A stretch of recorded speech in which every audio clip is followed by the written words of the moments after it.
Okay, Philip, I think we're at a good number now. We've Yeah. got the majority of people in and no more people joining. So let's start. Thank you very much, everyone, for joining us this evening. We're delighted to have Vice Admiral Sir Adrian Johns with us this evening. Just a few housekeeping rules before I pass over to Philip, our CEO. As usual, we've muted you all upon entry, so feel free later on. We will have a Q&A section, and if you would like to take yourself off mute to pose a question when we come round to you, then by all means do, or you can pop your question in the chat bar. Without further ado, Philip, over to you.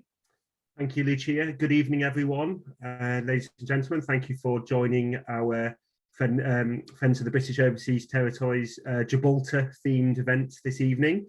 It is my absolute pleasure to introduce our guest this evening, Sir Adrian Johns, CBE. It's Adrian, just to give you a bit of background on Vice Admiral Sir Adrian's illustrious career. After graduating from Imperial College, he served for 35 years in the Royal Navy, specialising as a helicopter pilot and flying instructor, but also commanding 5 times at sea in a variety of ships, ranging from a minesweeper to HMS Ocean. Then Sir Adrian also commanded Britain's largest warship. He was head of the Fleet Air Arm for 5 years and retired from the Navy as Second Sea Lord and Commander-in-Chief Naval Home Command in 2008. Sir Adrian was subsequently appointed as Governor and Commander-in-Chief of Gibraltar from 2009, serving as Governor until 2013. Following his second retirement, he is now a member of the Senior Salaries Review Body and a non-executive member of the Civil Service Pensions Board.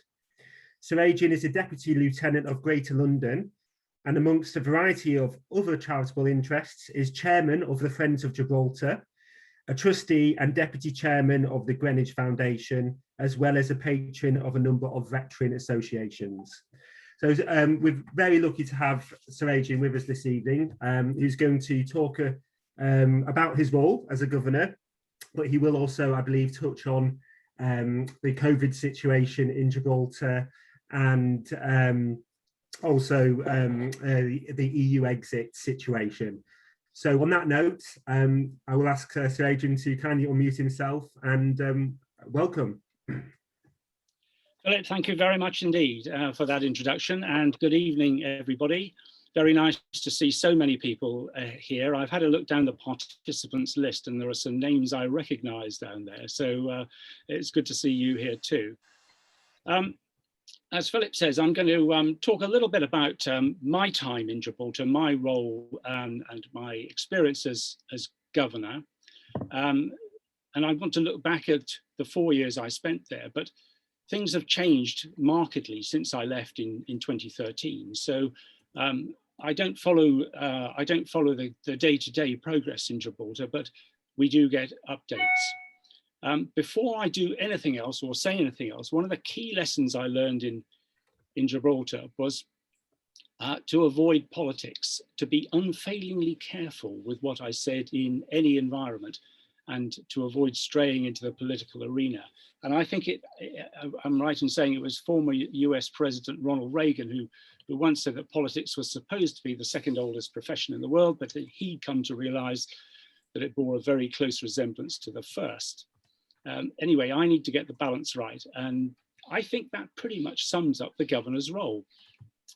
Trying to walk a tightrope between, on the one side, shark-infested waters, and on the other, some sort of minefield or other. But a little bit more of that in a moment. Perhaps first a few words about how I came to be appointed in Gibraltar. Well, as Philip has said in the introduction, I retired from the Navy in 2008, settled back to our home in South London, and was thinking about what I was going to do next. And I was having quite a good time doing a little bit of job hunting and seeing headhunters and goodness knows what else. And I got a phone call out of the blue from the Naval Secretary, and he's the chap who used to appoint, or still does, appoint all the senior officers in the Navy. And he said, did I have a job? And I said, no, but I've got 1 or 2 irons in the fire. He said, well, have you thought about being a governor? Because there's a couple, 2 or 3 governorships coming up in the next year or so. And I said, no, I hadn't thought about that, but throw my name in the hat and that'll be fine. And 5 months went by and I'd heard absolutely nothing at all. And then I got a phone call from the Foreign Office asking me to come in for a talk. And I said, well, okay, I will, but what is it about? And the answer was Gibraltar. And I duly found out that the talk was in fact a final interview. I didn't have any idea that I'd been shortlisted for it. There were 3 others in the pipeline as well. And I don't know who they were, but I know that I was very much the lucky one. I think very interestingly, today, the process is very different indeed. It's an open competition. It's advertised. It could be absolutely anyone who goes to be the governor. So far, we've had recently, certainly, former military, former Navy people, but it doesn't have to be that way. And I think that's a very interesting thing. And especially when the interview process today is very, very much more rigorous and objective than the one I went through. And I'm rather glad about that, because I don't think, I'm not sure I'd be here if I'd gone through that process. Anyway, it didn't take my wife Susie and I very long to decide that actually this was a fantastic opportunity and that we should take it. So having packed all my uniform away into the loft, thinking I'd never need to use it again, out it came into the packing cases and off we went to Gibraltar. Our grown-up children, you know, were also absolutely thrilled to hear about the appointment, though I'm ashamed to say each one of them went straight for Google Maps to find out where Gibraltar was. And I think that's something about the way we've educated them. Well, although it wasn't the most rigorous of interviews, I guess the Foreign Office must have reckoned that I possessed some form of rudimentary diplomatic skills. Otherwise, they wouldn't have, I guess, offered me the appointment. Though I think they would probably have thought twice had they known of my earlier encounter with a Spanish diplomat in Canada, of all places. Now, at the time I was commanding HMS Campbelltown, a frigate, and we were the NATO flagship in the North Atlantic. And we were on a visit to Halifax in Nova Scotia. Now, outboard of, because we were the flagship, we were alongside the jetty, and outboard of my ship was a Spanish frigate. And we got on very well indeed. Now, the Spanish captain had invited the Spanish ambassador to Canada to lunch on the Sunday. So I thought I'd better turn out to meet the ambassador at the gangway, escort him across my ship to the Spanish ship next door. Well, the ambassador duly arrived and we took him on board with all the normal naval bells and whistles and things. And we crossed across my flight deck of the Royal Navy frigate and towards the Spanish ship. And he said to me, he said, you know, Captain, he said, I've never walked across British sovereign territory to get to Spain before. And I said, well, Ambassador, you've never been to Gibraltar. And a smile disappeared from his face. And I realized I put my foot in it big time. And never did I think that I would be in the middle of the Spain-Gibraltar UK triangle that I found myself in 2009. And that's where we went, 26th of October, 2009. And then we arrived with great pomp and ceremony. It was a fantastic day. We arrived in HMS Lancaster, with bands playing and saluting guns firing, red carpets laid out, and it was a fantastic experience. I think that Gibraltar was, and probably still is, very keen on this manifestation of, if I can put it like this, vice-regal ceremony, but I don't suppose the FCO is quite so enthusiastic. Now, what about the governor's role? I think I had prepared myself pretty well for it, but it wasn't quite as straightforward as I perhaps had naively imagined.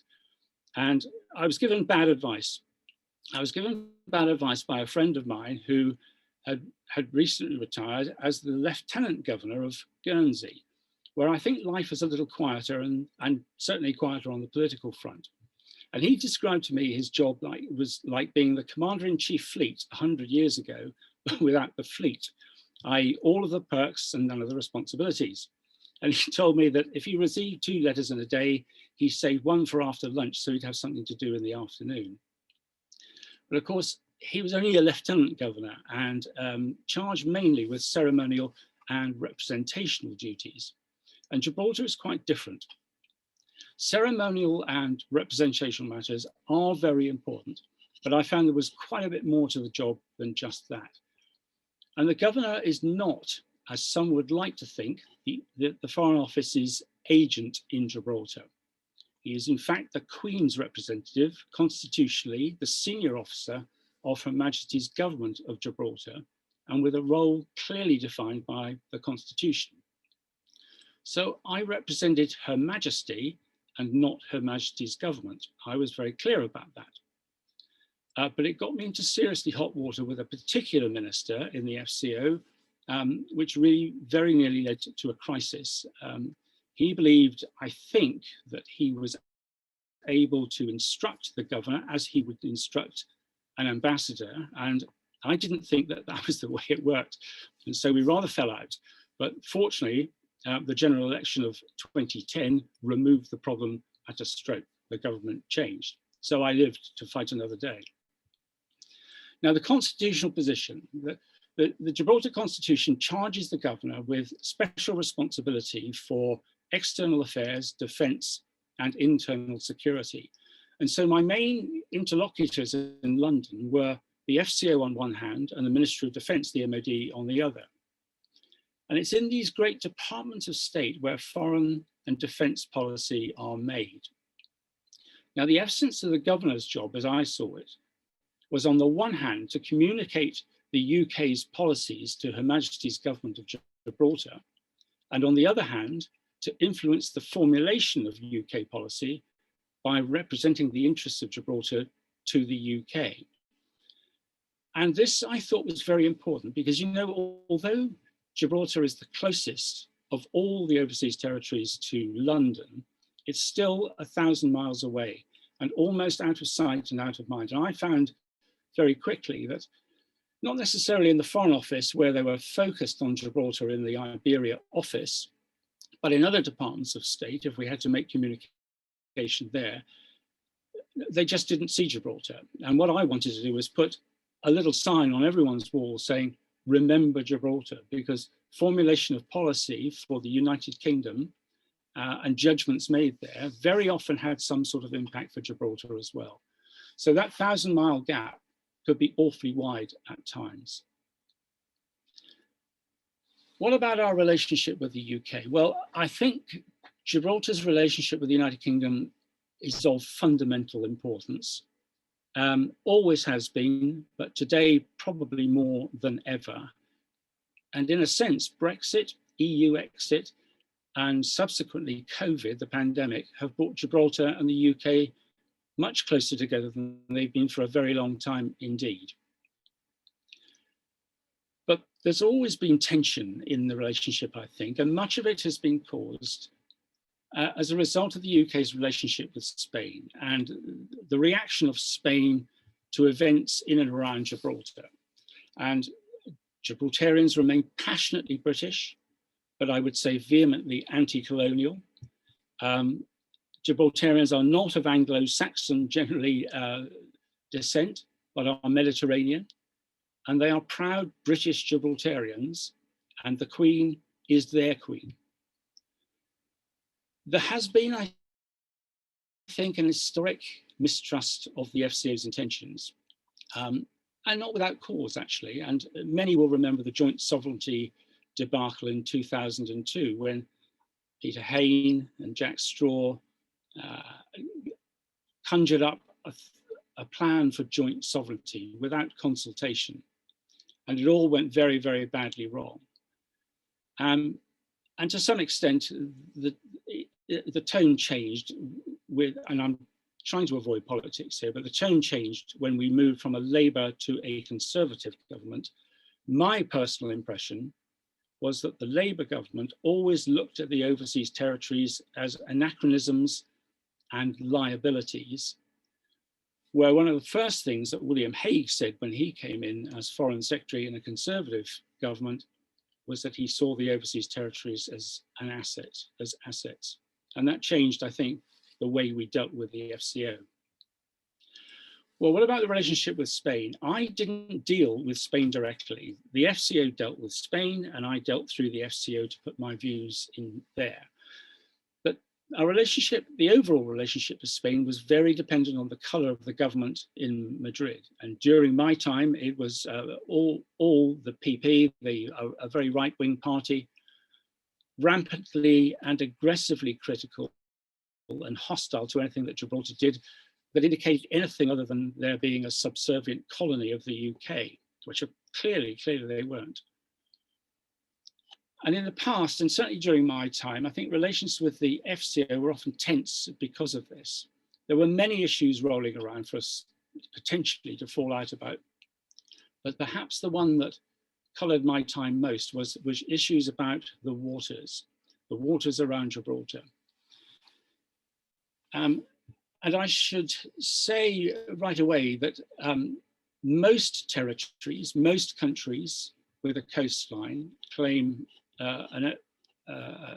territorial waters out to a distance of 12 miles. For some historic, archaic reason, there are only 3 miles in Gibraltar. Interestingly, Spain claims 12 miles around their enclaves in Ceuta and Melilla. So there is a doubt, and the doubt, in my view, arose between the 3 miles that the UK claims for Gibraltar and the 12 miles that normally would be territorial waters. So the UK regarded everything outside of 3 miles, between 3 and 12, as the high seas, but Spain regarded them as her territorial waters. And there were all sorts of issues that arose because of that. There were constant incursions during my time, constant provocation and testing.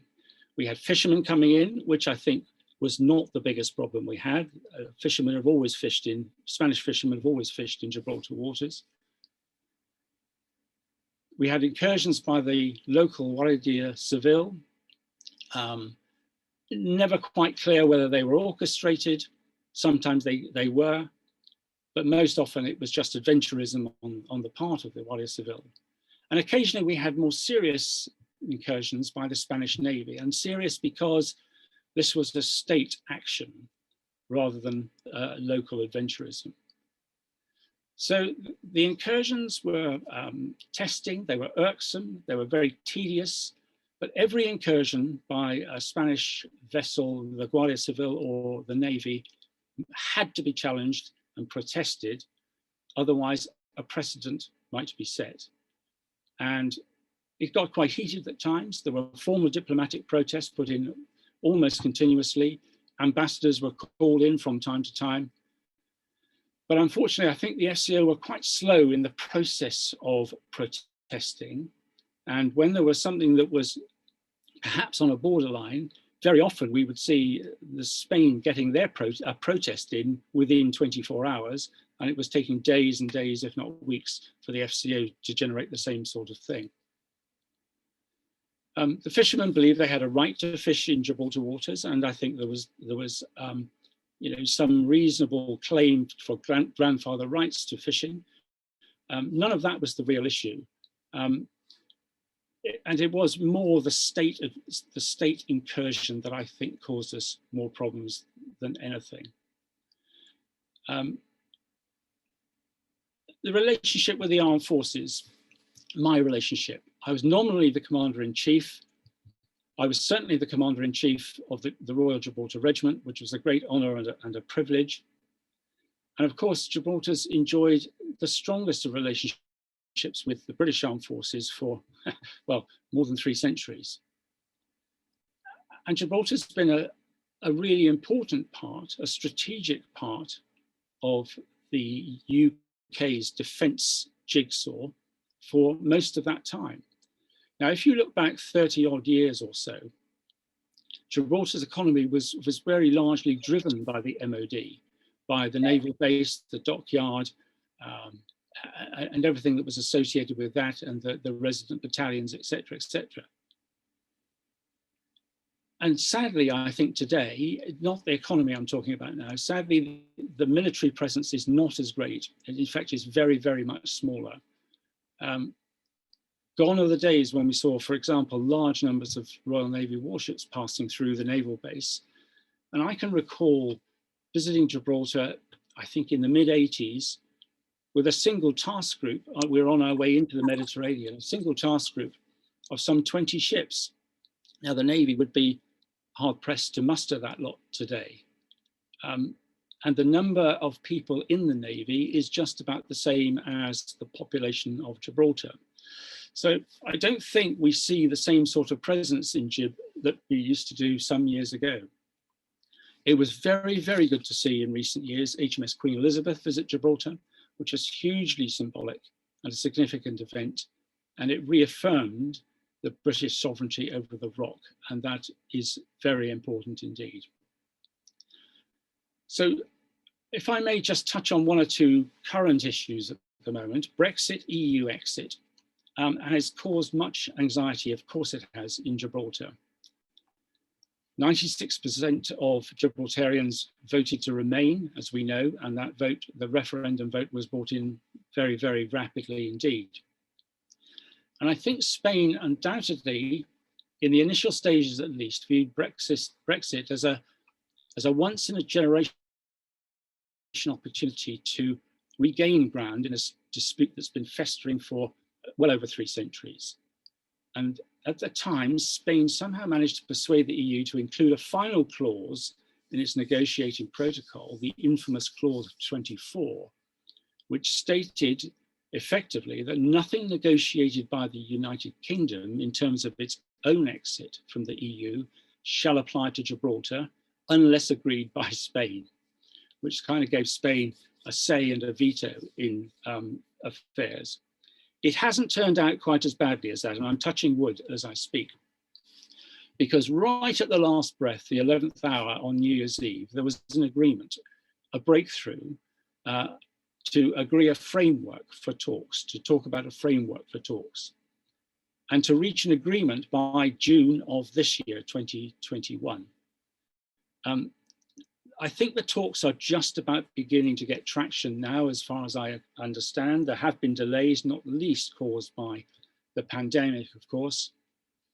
And June the 21st, I think, in my personal view, it's a challenging date, but I'm sure everyone will work towards that. One of the big issues, I think, for Gibraltar is how the customs arrangements will work. There's an agreement that a concept that the European Union Border and Coast Guard Agency, Frontex, will man the border, if you like, and in the airport. And of course, Spain wants not the Guardia Civil to be there, and it is an absolute red line for Gibraltar and the United Kingdom that there should be no Spanish boots in Gibraltar in that sense. So that is still to be negotiated. And the whole agreement, if an agreement is made by June the 21st, will be reviewed in 4 years after that. And so there's still plenty, I think, to discuss and talk about. What's happening at the moment there, I gather, and there may be more people on this call who know more about the day-to-day in Gibraltar than I do, certainly. But I think I get the sense that people are fairly well hunkered down in Gibraltar at the moment, and that the whole COVID, the pandemic, has hidden the impact of EU exit and the possibilities of difficulties at the border, because people simply aren't traveling in the way that they used to. Spain could impose serious border checks at the drop of a hat. I think my understanding is the border is moving quite freely at the moment, or reasonably freely anyway. And of course, there is a socialist government in Madrid who are less inclined to punish their own workers in terms of making life difficult across that border. I think there are a few nervous things for the United Kingdom.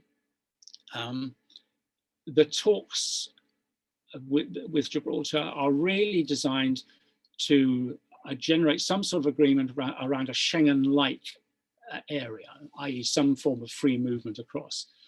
But for the UK, I would say that probably is a sensitive area, because they don't want it to be a Schengen area per se, because it kind of feels they're leaving something in the European Union. And I think Boris Johnson's government did again that. And of course, the sensitivities about from the MOD about defence, and Spain has always been interested, I think, in the defence capability that Gibraltar offers. So these are all the things that are in the air at the moment, I think. Turning to the pandemic itself, I think Gibraltar has been a signal success in the way that things have happened. And I say that against the tragic background of the loss of 94 lives there, some 80 odd, I think, directly due to COVID. And of course, they started off with a very, very low levels, but then the elderly care area was hit over the sort of late autumn, Christmas time. And a majority of deaths, I think, happened around that sort of time. But right now, I believe that they've completed about 250,000 tests. Everybody who wants the jab has been jabbed twice in Gibraltar. About 1 in 10, I think, have declined the offer of a vaccination. But those that have been vaccinated include some 3,000 cross-border workers. And so, they keep the economy going and whatever. I think the Gibraltar economy is surviving this. There was a sovereign loan through the UK, and it will begin to pick up again, but probably not, I would guess, until Spain has normalized as well. For example, cross-border movement is quite limited at the moment. There are no day trippers, there's no holiday makers coming in, etc., etc. So I think it will depend on what happens in Spain to the speed of the pickup of the economy in Gib. Right, that's probably all you need to hear from me. What I want to do now is just run through, just for light entertainment purposes, some photographs, and just I'll talk loosely to them. So Lucia, if we could have the first one up, that would be brilliant. I'll put myself off mute, Adrian, if you need to speak to me. Yeah. Just quickly share my screen. Okay. Just getting there, and there we go. Lovely. Well, that's the scene you're seeing behind my head, in fact. And that's a lovely aerial view of Gibraltar. And I think the thing I would pick out for this photograph in particular is the amount of reclamation that's been made in the harbour and on the west side of the rock. And I can remember a day, and there'll be others who remember much more than me, when you could walk along Line Wall Road and you were pretty much down, you could put your feet in the water almost. And HMS Rook, which is kind of in the centre there now, was right on the waterfront. So things have changed quite markedly, I think, and it's a very interesting development. Right, next photograph, please.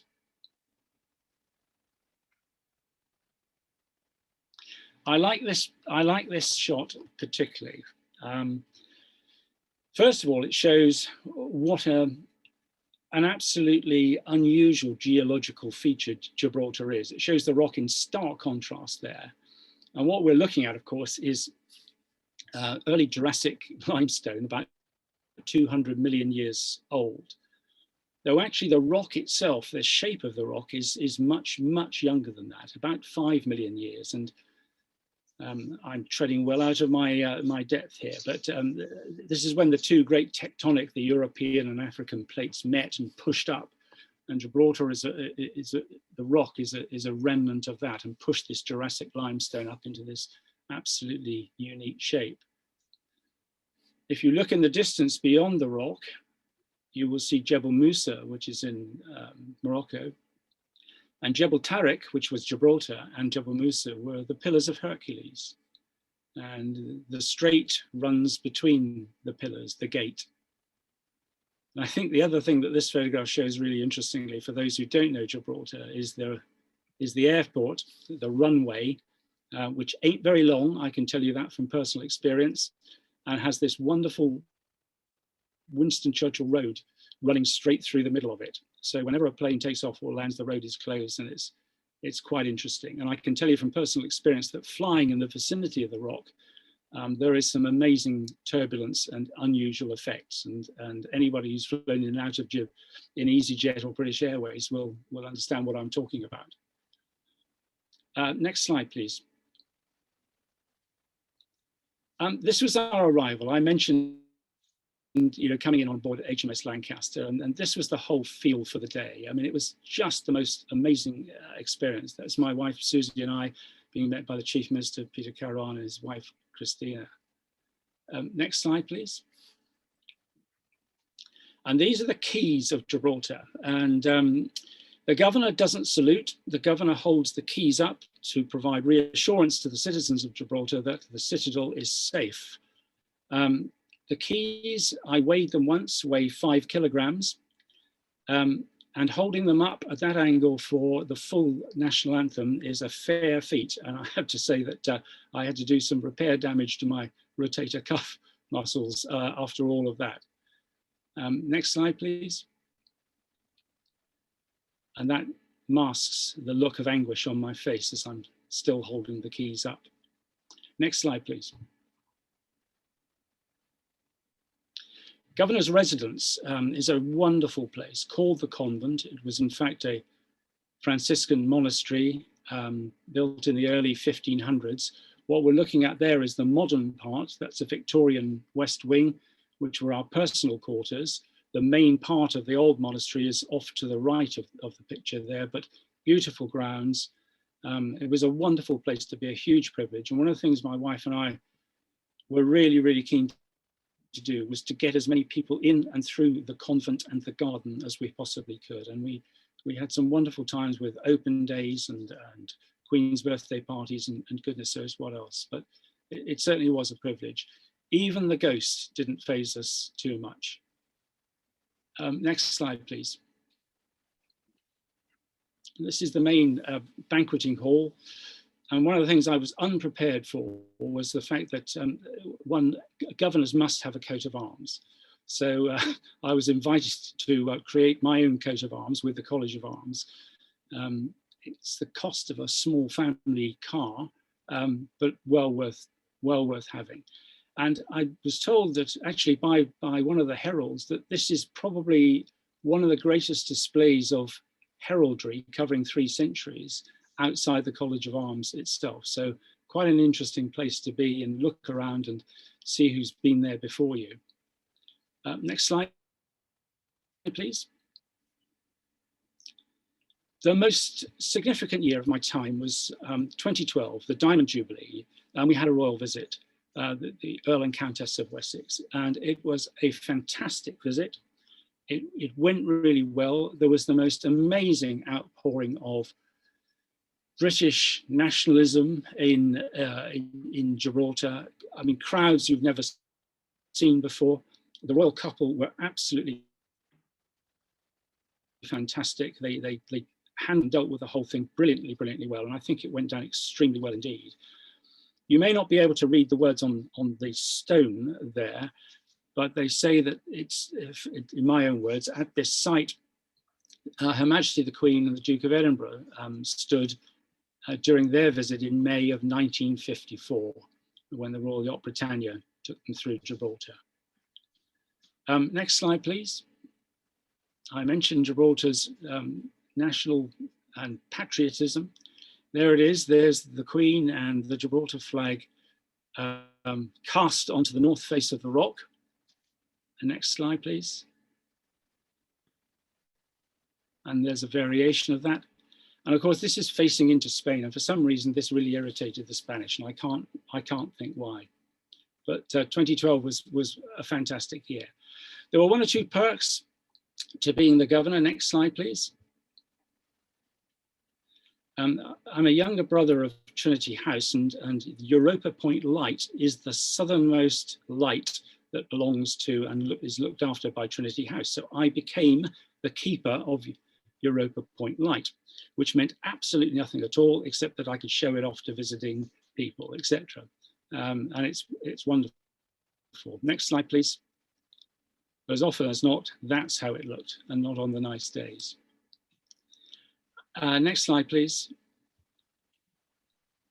And I was so lucky. If you are lucky and you're well behaved as governor, you get a police boat named after you, and that's the flagship of the Royal Gibraltar Police, the Sir Adrian Johns. And it was a wonder. I think I'm driving the boat there, in fact. It was just brilliant, and it's still there. And the final slide, please. Just to say that my wife, Susie, was the most fantastic support to me during my time as governor. She did so much work with the community and all the charities out there. And our two dear old dogs, sadly now departed, but were very much part of our life there and part of life in the convent. And for those eagle-eyed, will may see on the collars of the dogs the Royal Gibraltar Regiment colours, which I was Commander-in-Chief. Right, that's it. Lucia, if you'll put us back onto screen, that'll be brilliant. And I'm very happy to handle whatever comes this way now. Wonderful. Okay, thank you very much, Adrian. Sorry, Philip, over to you. Yeah, no, it's just, yeah, thank you, Sir Adrian. And your talk actually brought back a lot of memories for myself, as I was in Gibraltar in August 2012. So seeing the Queen illuminated on the rock was, yeah, it was fantastic. Yeah, so ladies and gentlemen, there is an opportunity now to ask questions. So there should be the Sir Adrian has kindly offered to answer a couple of questions. So if you want to raise your hand on Zoom, or if you're not able to do that, just yeah, pop. Oh, actually, I see your hand go up. So yeah, Nathan, go ahead. Thank you very much. Good evening, Sir Adrian. It's a pleasure to speak to you this evening. Now, as the UK government proceeds with its post-Brexit Global Britain project, what role do you see for Gibraltar and indeed the other British overseas territories in this initiative? Thank you. In which initiative in particular, Nathan? Sorry. Just the idea of Global Britain redefining Britain's place in the world in terms of foreign policy, projecting diplomatically, and how that expands into the wider British overseas territory, and perhaps even touching on the Commonwealth. Yeah, I think there is no doubt that the latest defence review, and it was a defence review that was combined with, if you like, the Foreign Office had a big part of it. And so the tone has changed, hasn't it? We're talking now about influence, global projection, looking after British interests around the world. And, I think the British overseas territories are, very much part of that. Not to be looked after necessarily, they can look after themselves, but actually they're in key parts of the world. And particularly Gibraltar has always been in this strategic sort of axis between two great continents and two great seas, the Atlantic Ocean and the Mediterranean. And in Nelson's day, of course, that was fundamentally important. Today, because of the way communications and global presence is conducted, physically it's not so key, but it's 1,000 miles closer to wherever the Navy in particular and the Britain wants to go than the UK. And I see certainly a role for Gibraltar, and a continuing role. And I do believe that this global footprint that's represented by the overseas territories is going to be very significant in the decade to come. Thank you. Thank you very much. Thanks. I think we've got another question from Nathan Fairley. Yeah, thank you. Thank you for coming tonight, Adrian. Just wanted to pick up on something you said. You mentioned that Gibraltar's very patriotic. I was just wondering why that is. Obviously, it's quite interesting in the aftermath of the Brexit referendum. You see Scotland moving more towards independence, but Gibraltar stayed very much, it still very much wants to remain in the UK. Yeah, it's not part of the UK, of course. It is an overseas territory, and is virtually autonomous. So I think Gibraltar have got themselves into an excellent position as far as they're concerned. They can make ends meet with a vibrant economy, and have been. And we hope it comes back again. They rely on the United Kingdom for defence and all of those things that a small nation wouldn't be able to provide for itself. And they've always seen, I think, Britain as a a protector. And, you know, ever since 1704 and the Anglo-Dutch Marines took Gibraltar, and the Treaty of Utrecht in 1713, when Gibraltar was ceded by Spain, Spain has had aspirations for bringing Gibraltar back to the Spanish fold as they saw it. Their argument seems to hinge on the contiguous nature of the territory, which is, in my view, a nonsense. The United Kingdom's position is about self-determination of the people, and the people of Gibraltar want to remain British, and they see the British Crown as a protection and a cloak, I think. And I think the economy, you know, the axis between the UK and Gibraltar has really strengthened through the EU exit process. Thank you. Thank you. And then I've got a hand up from, forgive me for pronouncing your name wrong, Hadley. Over to you, Hadley. Good afternoon from the Cayman Islands. My question is essentially, did you notice any particular difference in attitudes to Gibraltar from the Spanish government as it changed from PSOE to PP and back over the years? Yes, I mean, and I've seen it from a distance, Hadley, because it was mostly Pepe while I was there. So it was quite difficult at times. In a way, you know, we knew how Spain would react to these things, and it was often aggressively, often heatedly. And in fact, someone told me when I went to Gibraltar, he said, you'll find that the Foreign Office does things very, very differently from the way Spain conducts its business. The English play cricket and the Spain fights bulls. And I think that sort of sums it up rather. They sort of charge at everything. But of course, the PSOE, you know, Andalusia is a strongly socialist area.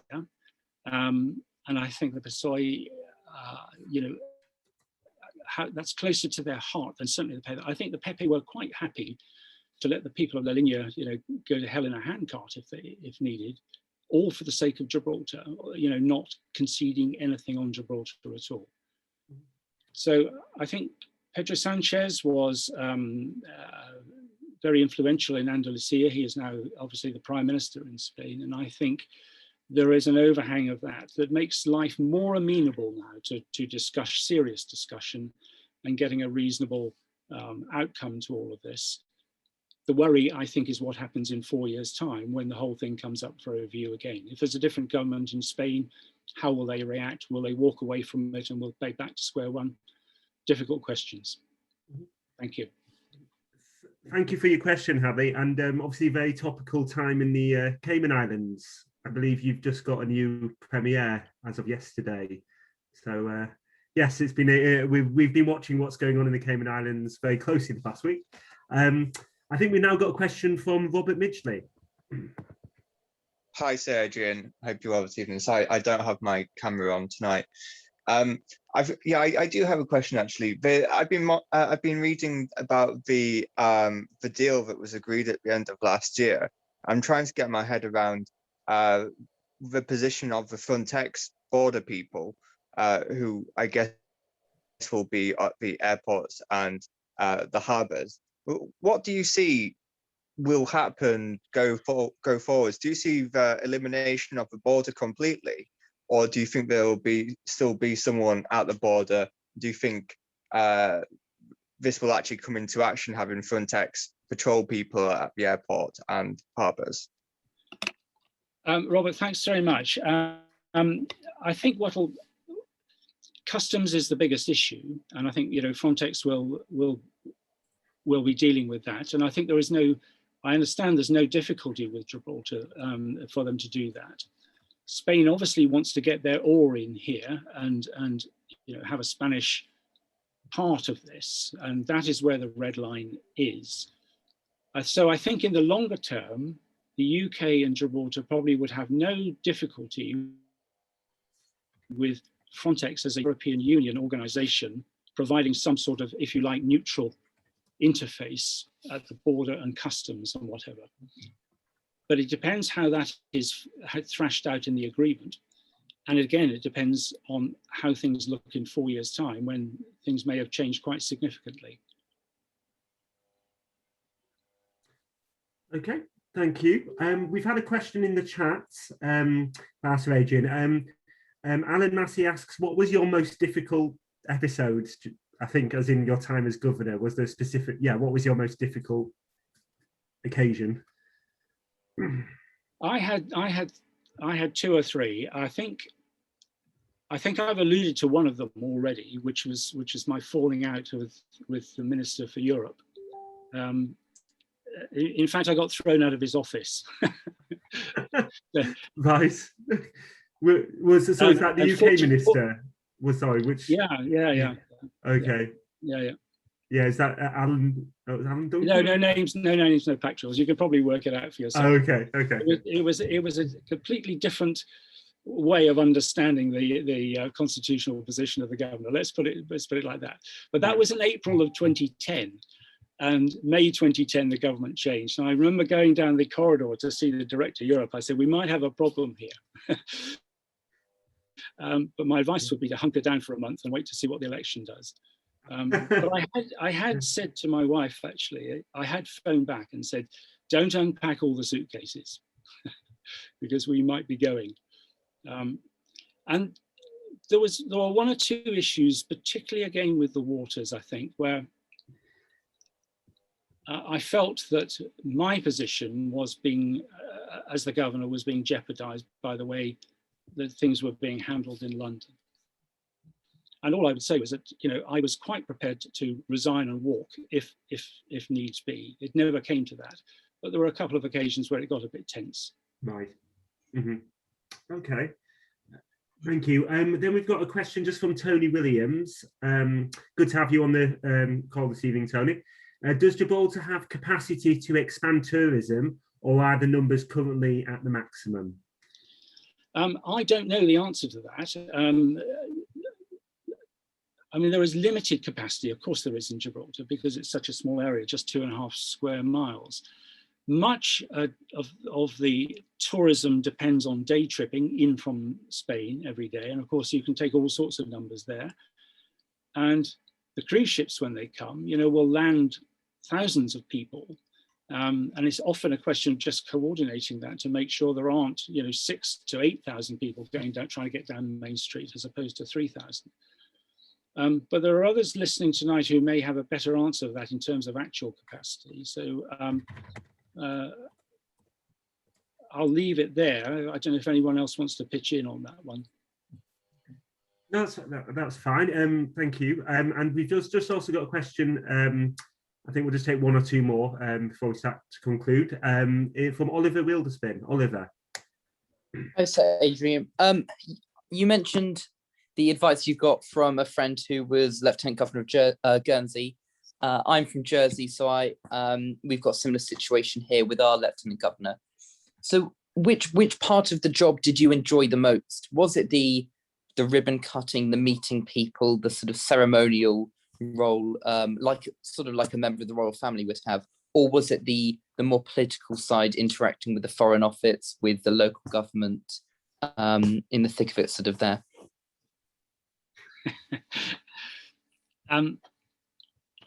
First of all, because I was in the Navy, the whole ceremonial representational thing just came very easily. So, I mean, I enjoyed doing that. It was a very pleasant duty. I can't say that I enjoyed the political interactions, if you like, but they were very stimulating and they were challenging. And I look back at it and I think, well, I enjoyed that in a perverse sort of way. I mean, it was quite tense at the time on occasions. The thing I enjoyed most, the thing I really enjoyed most was the people.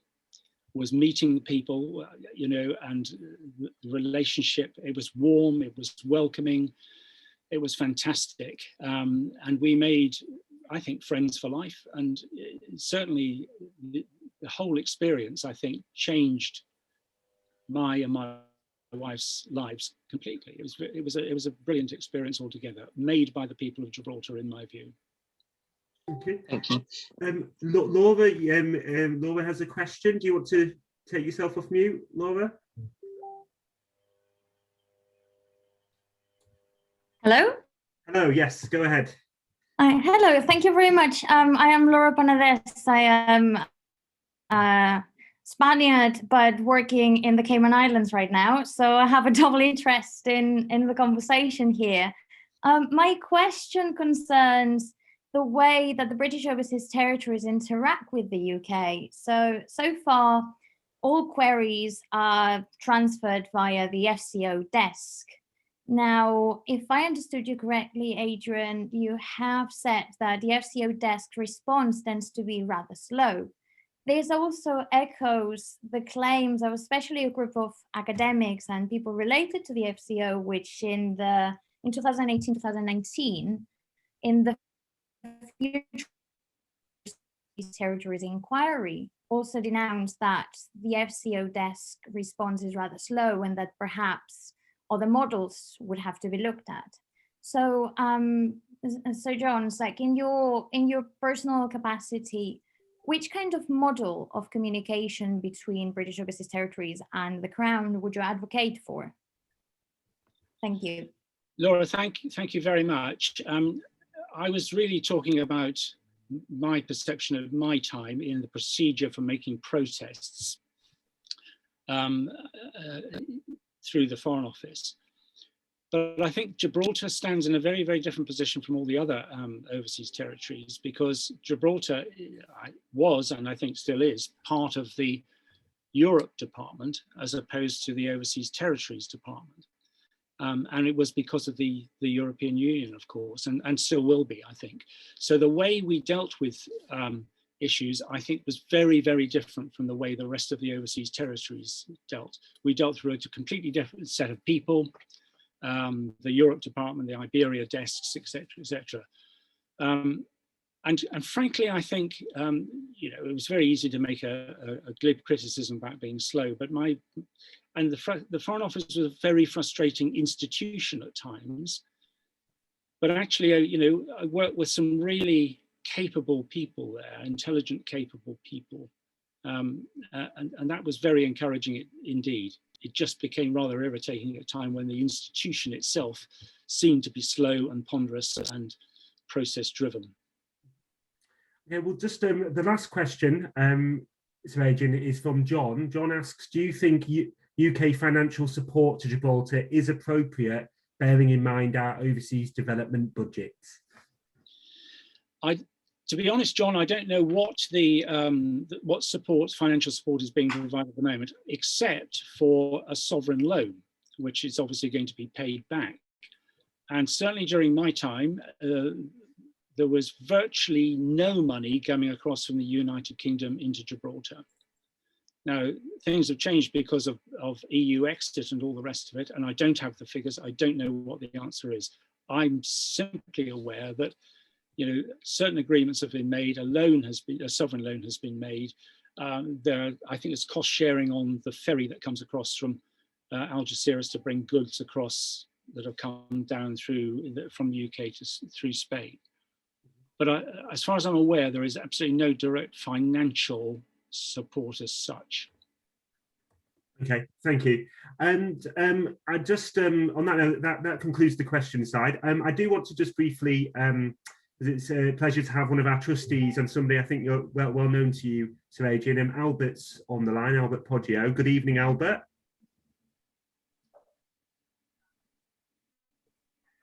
I don't know if you can hear me, Albert, but if you're there, we're good to have you.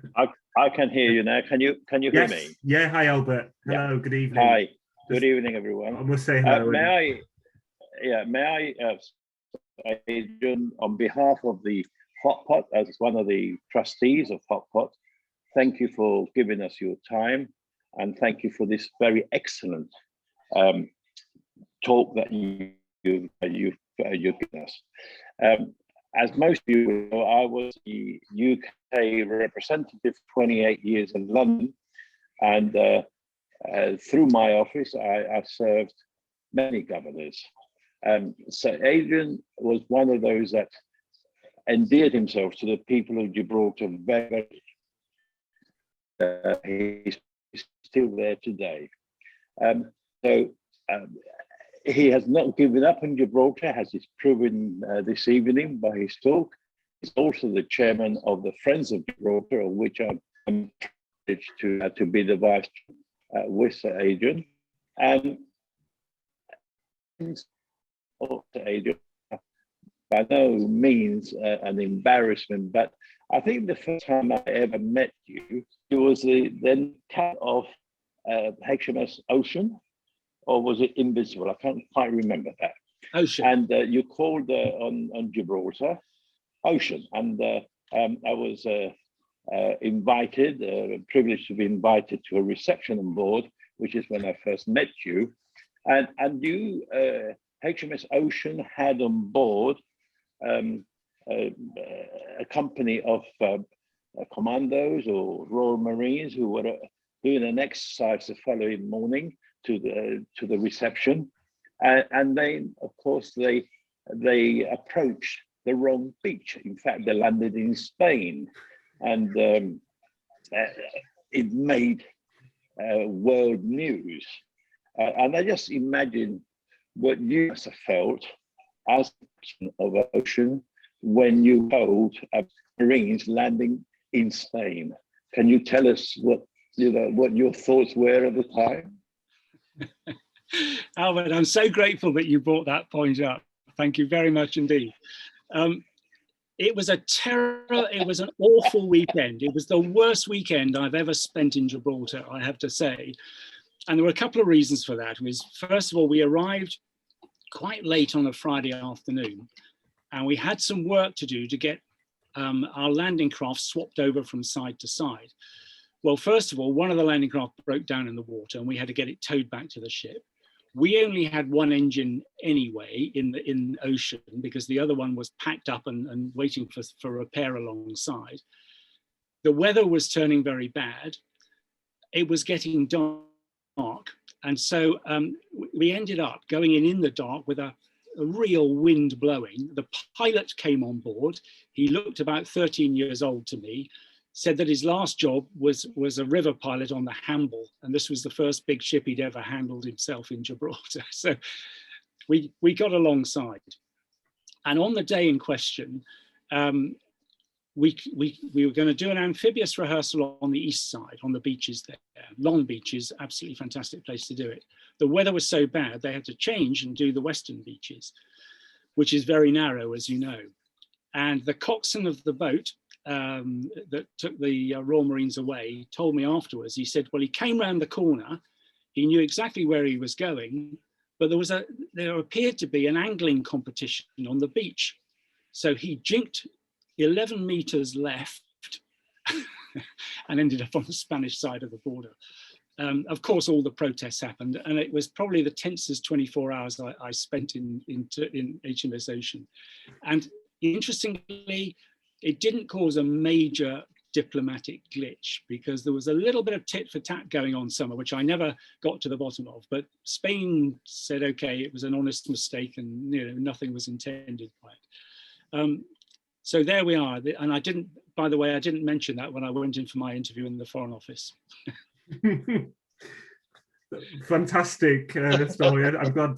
Thank you for raising that, Albert. And yeah, no. So on that note, ladies and gentlemen, I will conclude the proceedings tonight. A huge thanks to you, Sir Adrian. It's been wonderful to hear from you, and yeah, it's been fascinating. And yes, Gibraltar is geographically our closest overseas territory, but it's a special place, and it's somewhere that we're very proud to visit every year.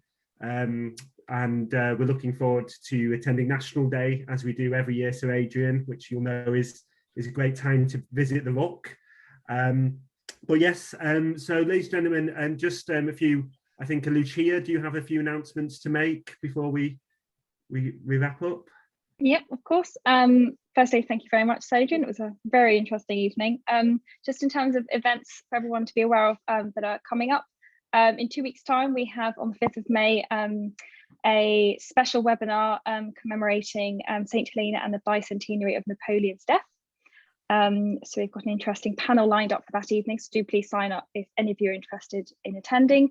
And on the 13th of July, we have, fingers crossed, our first physical event for the last 18 months, which is a summer barbecue in London. So we hope to see as many of you there. Again, please do sign up if you're interested. I'll circulate the link in the chat bar, and we will have it on the usual Ticket Tailor website and Facebook.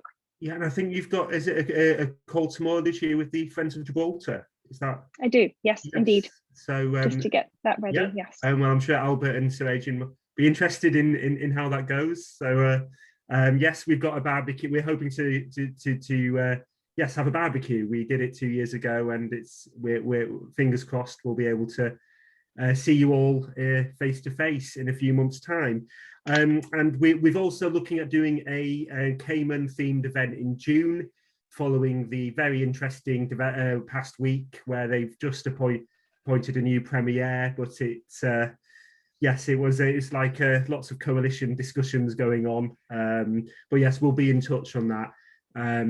So if does anyone else have any words they wish to mention before I finish? No? Okay, we'll just, yeah, thank you everyone again. Have a lovely evening, and we look forward to hopefully welcoming you all to our St. Helena event in 2 weeks. And yeah, please keep safe, and God bless. Thank you. Okay. Thank you. Good night. Bye-bye. Thanks.